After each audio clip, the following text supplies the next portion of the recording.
وراودتہ، اور پھسلانا چاہا اس عورت نے اس کو، یعنی یوسف علیہ السلام کو، یعنی عزیز مصر کی بیوی نے یوسف علیہ السلام کو ان کے نفس سے پھسلانا چاہا، یعنی ان کے نفس کو برائی پر آمادہ کرنا چاہا۔ ایک صاحب ایمان عورت ایسی نہیں ہو سکتی، اتنی کمزور، اتنی بے بنیاد اس کی شخصیت نہیں ہو سکتی کہ بس اس کو گناہ کا جہاں موقع ملے وہ پھسل جائے۔ اور ایک بندہ مومن کسی بھی طرح برائی کو قبول نہیں کرتا، بلکہ اس کو بدلنے کا حکم دیا گیا۔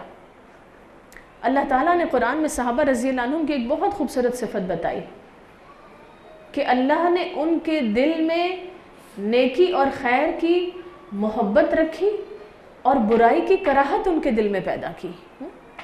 کیا کیا مناظر ہیں دیکھے زمینیں، جن ہستیوں کا گواہ آسمان، کچھ لوگ ایسے تھے ملتے ہیں اب بھی ہستی کے صفحے پہ جن کے نشان۔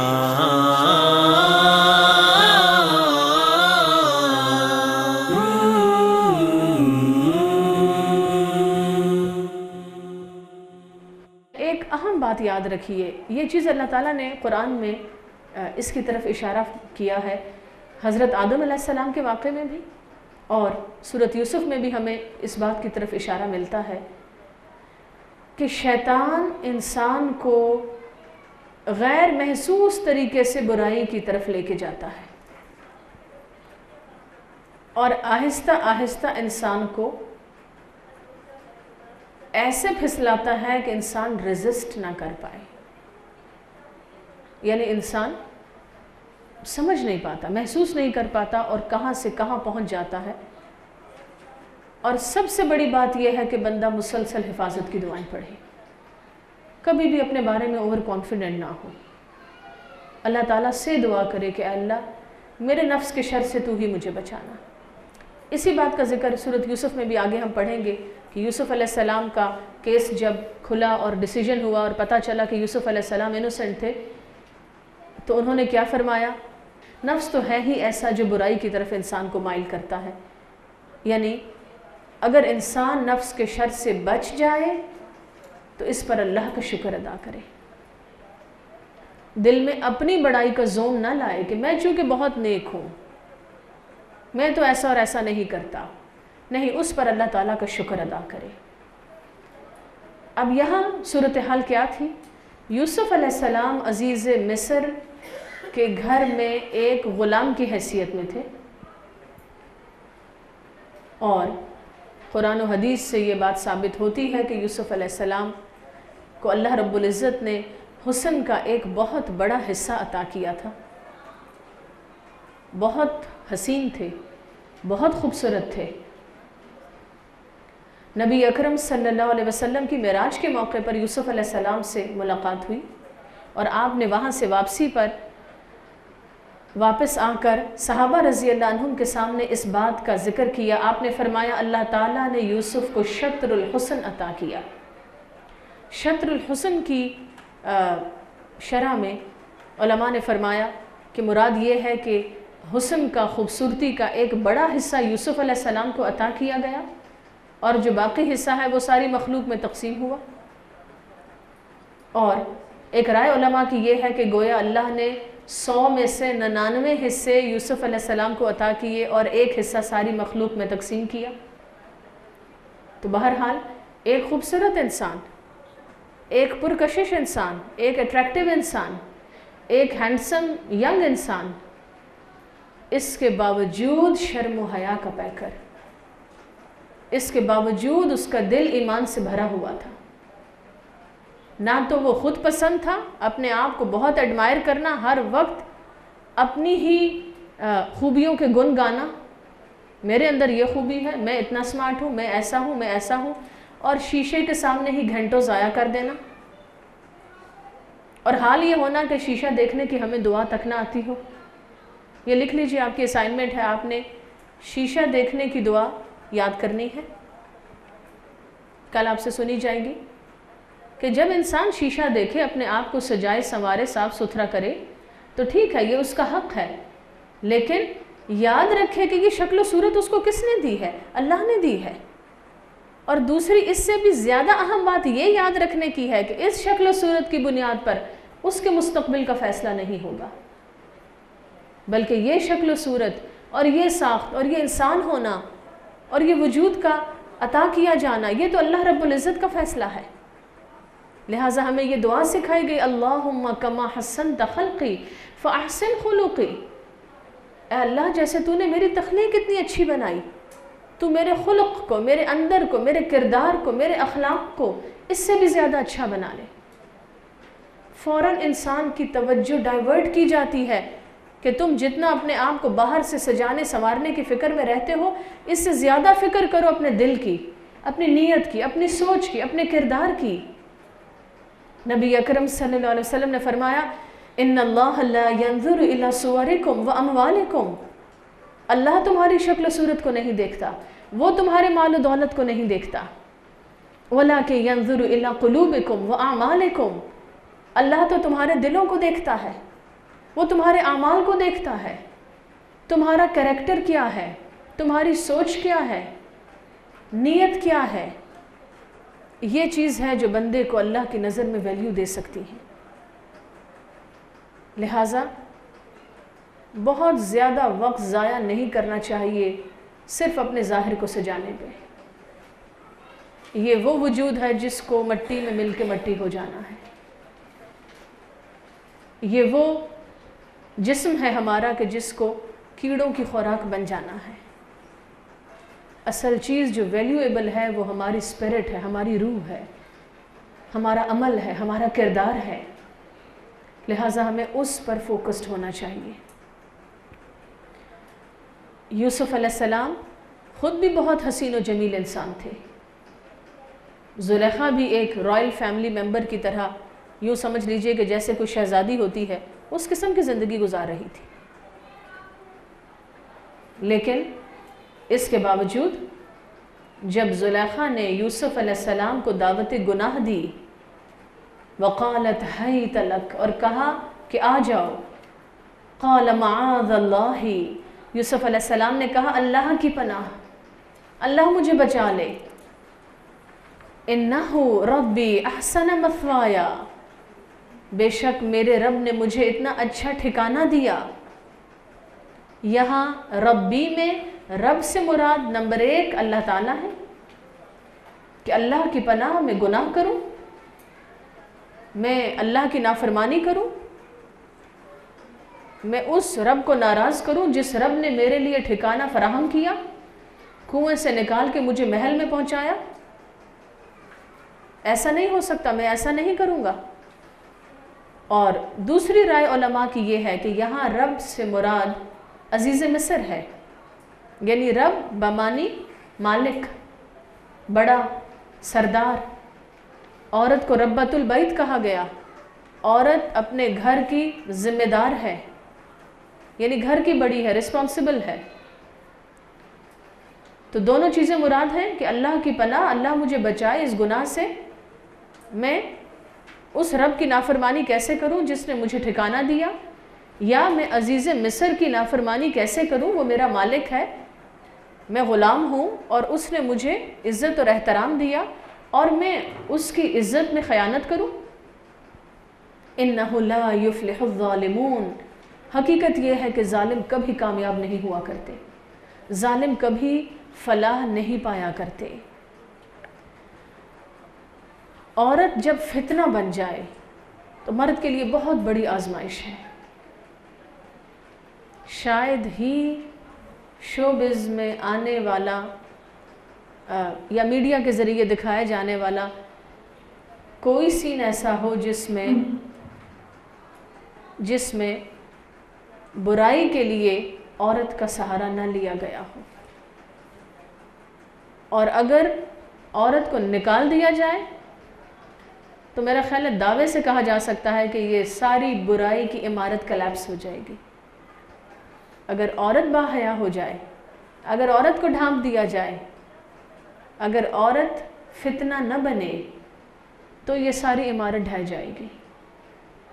لہٰذا اس موقع پر بھی یوسف علیہ السلام ایک بہت بڑی آزمائش میں گرفتار تھے کہ وہ عورت جو عام عورت نہیں تھی، وہ ایک انفلوئنشل عورت تھی، یعنی اس کا ایک انفلوئنس تھا، اس کا ایک سوشل سرکل تھا، اس کا ایک سوشل سٹیٹس تھا، اور وہ یوسف علیہ السلام کو گناہ کی دعوت دے رہی تھی اور وہ ان کو ٹریپ کرنے کی کوشش کر رہی تھی۔ اس موقع پر ایسی عورت کو ریجیکٹ کرنا اپنے آپ کو بہت بڑی مصیبت میں ڈالنے کے مترادف تھا، اس کو چیلنج کرنے کے مترادف تھا۔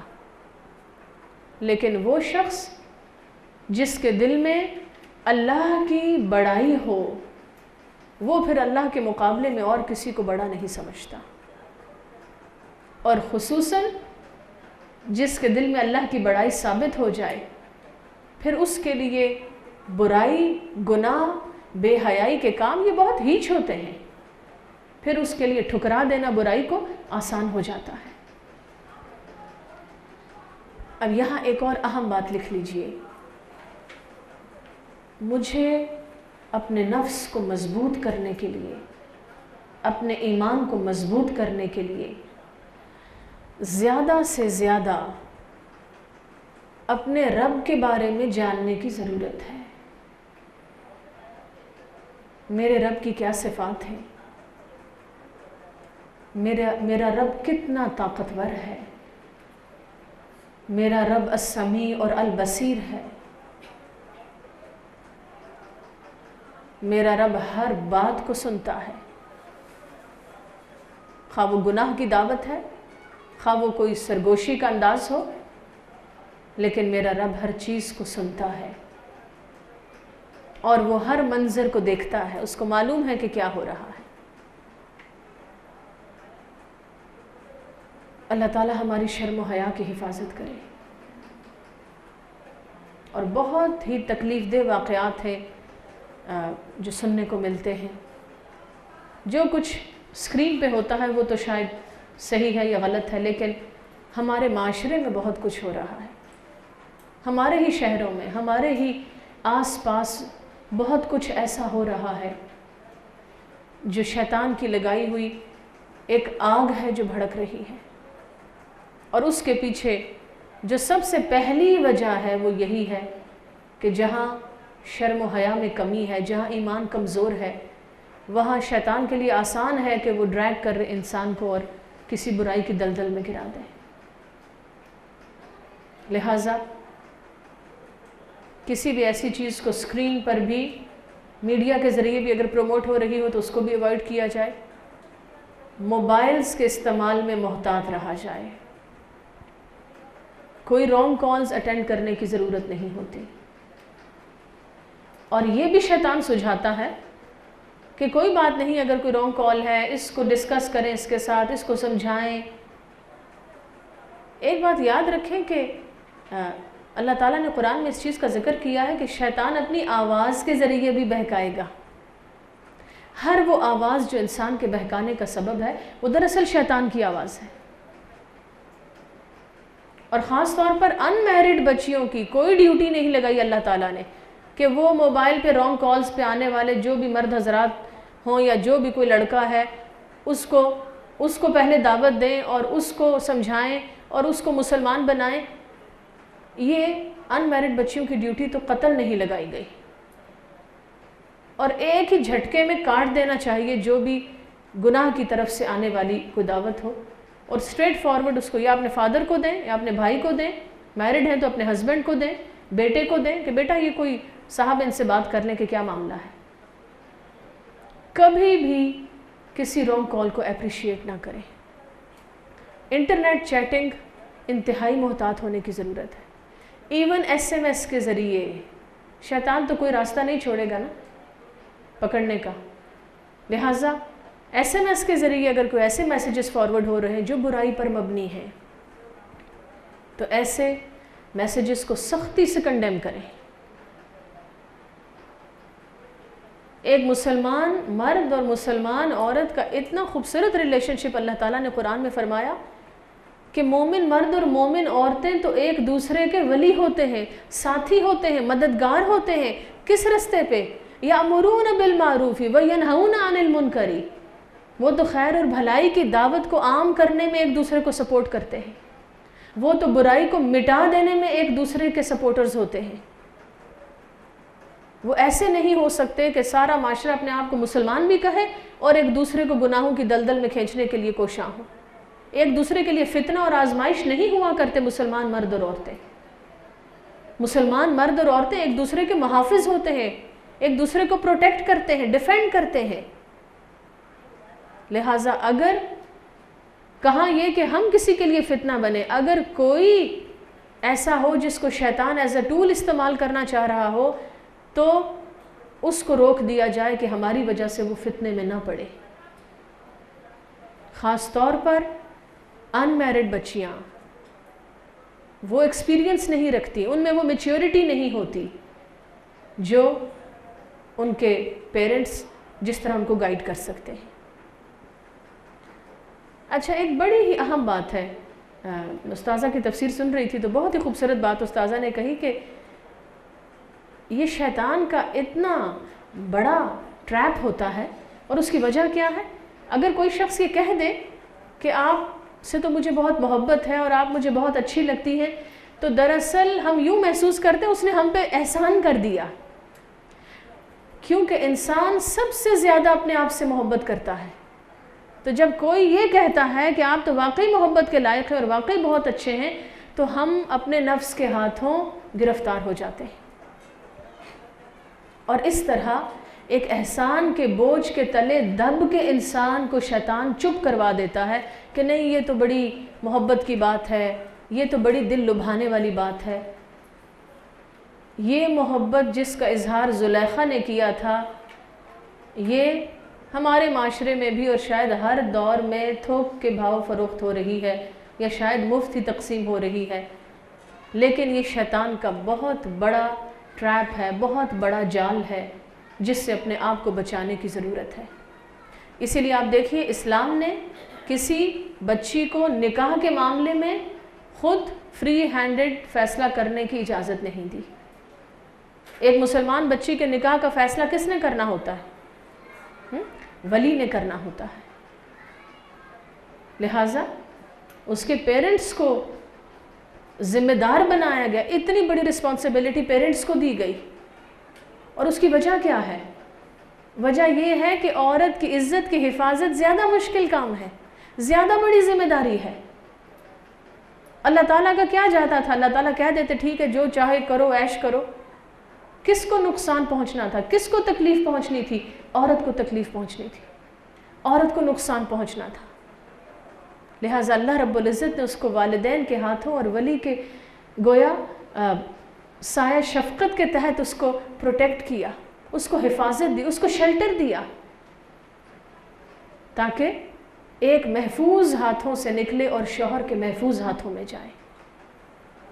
لہٰذا کبھی بھی شیطان اس قسم کی کوئی بات سجھانے کی کوشش کرے، یہی کہا کرے معاذ اللہ، اعوذ باللہ من الشیطان الرجیم، یہ شیطان کا وار ہے، اور اللہ سے دعا کریں کہ اللہ تعالیٰ کسی بھی ایسے ٹریپ سے ہمیں پھنسنے سے بچا لے، اور مسلمان بچوں اور بچیوں کی عزت اور شرم و حیا کی حفاظت فرمائے۔ انہ لا یفلح الظالمون، ظالم کبھی کامیاب نہیں ہوا کرتے۔ اچھا، اب یہاں عمل کا ایک نقطہ ہے۔ یوسف علیہ السلام نے کہا کہ میں کیسے اللہ کی نافرمانی کروں؟ اللہ نے مجھ پر اتنا احسان کیا، مجھے ٹھکانہ دیا، یا عزیز مصر نے مجھ پہ احسان کیا۔ مراد کیا ہے؟ خاص طور پر کوئی ایسا شخص جس کا ہم پر احسان ہے، اس سے بے وفائی کرنا یہ بہت ہی بڑا ظلم ہے، بہت بڑی غداری ہے۔ لہٰذا ہمیں محتاط رہنا ہے۔ نمبر 1، اللہ تعالیٰ کی نافرمانی نہیں کرنی، کیونکہ سب سے پہلا اور سب سے بڑا احسان اللہ کا ہی ہے اپنے بندوں پہ۔ نمبر 2، والدین کی نافرمانی نہیں کرنی۔ نمبر 3، استاد بہت بڑا محسن ہوتا ہے، استاد کی نافرمانی سے بچنا ہے۔ عموماً کیا مزاج بن چکا ہے ہمارے اسکولز کالجز میں، ٹیچر جیسے کلاس سے جائے، یہ ٹیچر تو مجھے ذرا نہیں پسند، یہ ٹیچر تو ایسی ہے، کسی ٹیچر کے لباس پہ کمنٹ، کسی ٹیچر کے انداز گفتگو پہ کمنٹ، کسی ٹیچر نے ڈانٹ کیوں دیا، فلاں کو نمبر زیادہ فلاں کو کم کیوں دے دیے۔ استاد کی غیبت کرنے والے اسٹوڈنٹ کے علم میں کبھی برکت نہیں ہو سکتی۔ جس اسٹوڈنٹ کو یہ نہیں پتا کہ میرا استاد میرا محسن ہے اور میں اسی کی عزت اچھال رہا ہوں، اسی کی بیک بائٹنگ کر رہا ہوں، وہ اسٹوڈنٹ بھلا علم کی برکتوں کو کیسے پائے گا؟ لہٰذا استاد کی نافرمانی نہیں کرنی۔ اگر کوئی ڈس ایگریمنٹ ہے کہیں تو باوقار طریقے سے آرام سے بات کی جا سکتی ہے، بات چیت کرنے سے منع نہیں کیا گیا، مسائل کو سالو کرنے سے منع نہیں کیا گیا، لیکن اس بات کی اجازت نہیں دی گئی کہ ہم اللہ کی باندھی ہوئی حدوں کو پھلانگ دیں اور جس کو اللہ نے کوئی ویلیو دی ہے اس کو ڈی ویلیو کر دیں۔ اسی طرح اگلا رشتہ لکھیے، بیویوں کو شوہروں کی نافرمانی نہیں کرنی چاہیے۔ شوہر محسن ہوتا ہے بیوی کے لیے، اس پہ مال خرچ کرتا ہے، اس کے حقوق ادا کرتا ہے، اس کے بچوں کی تعلیم و تربیت اور پرورش میں مددگار ہوتا ہے۔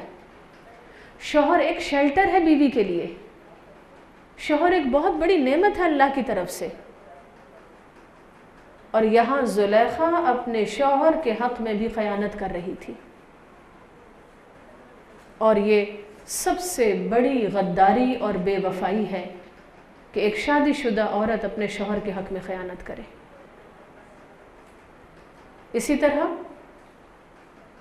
اگر ہم کہیں جاب کرتے ہیں، کہیں کوئی شخص امپلائی ہے، تو اس کو اپنے ورکنگ پلیس میں اپنی جاب کی جگہ پر جو سینئرز ہیں، جو باس ہیں، ان کی رسپیکٹ کرنی چاہیے،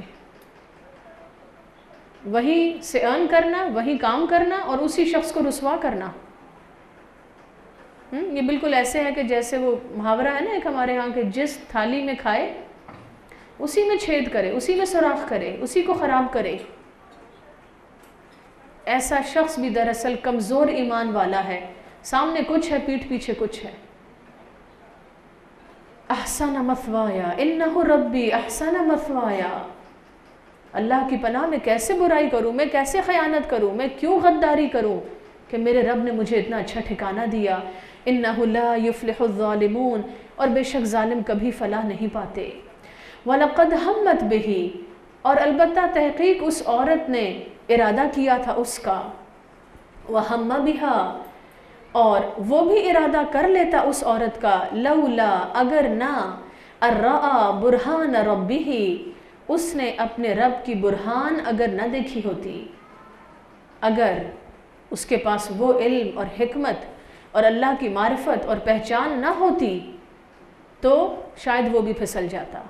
بہت بڑے گناہ کا بہت آسان موقع تھا، لیکن چونکہ اس کے دل میں اپنے رب کی پہچان تھی، معرفت تھی۔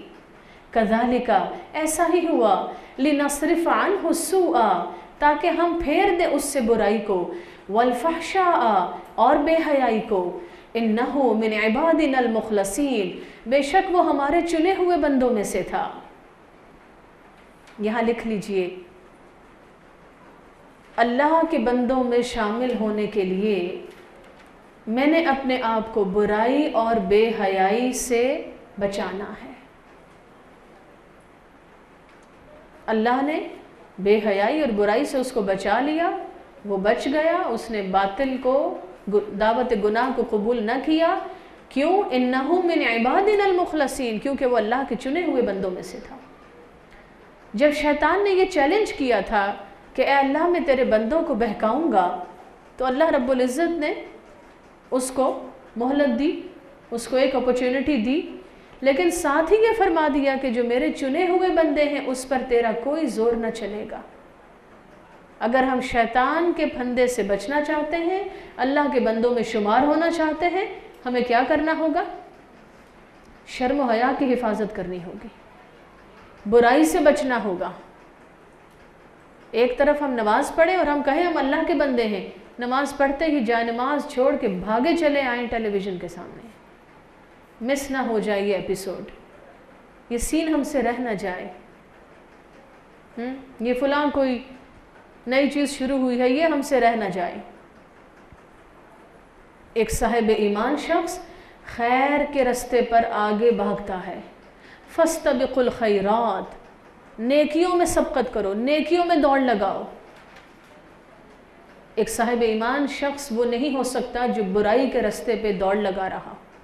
کچھ لوگ ایسے تھے ملتے ہیں اب بھی، ہستی کے صفحے پہ جن کے نشان